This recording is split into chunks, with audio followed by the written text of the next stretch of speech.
ఒక వ్యక్తి చనిపోతే మన దగ్గర ఎలా ఉంటుంది, ఇక్కడ ఎలా ఉంటుందో చూడండి. ఇక్కడ ఫ్యూనరల్ సర్వీస్ చేయడానికి ఒక టీం ఉంటుంది. ఆ టీం మొత్తం ఏర్పాట్లు చేస్తారు. సో అది ఎలా ఉంటుందో ఒకసారి నేను మీకు చూపిస్తాను. చూడండి, ఇది పరిస్థితి.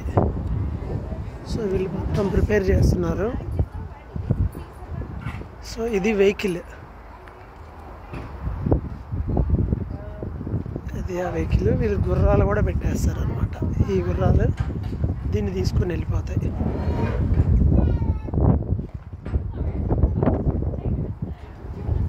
బాక్స్ దాంట్లో పెడతారు కదా, ఆయన దాంట్లోనే టిఫిన్ చేస్తున్నాడు, లోపల దాంట్లోనే ఆ బాక్స్ పెట్టే దాంట్లో.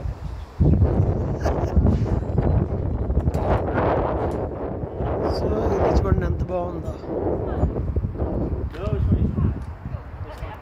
దాంట్లోనే టిఫిన్ చేస్తున్నాడు. మనమైతే అసలు ఎలా చూస్తాం, చాలా క్లీన్గా ఉంటుంది అనుకోండి.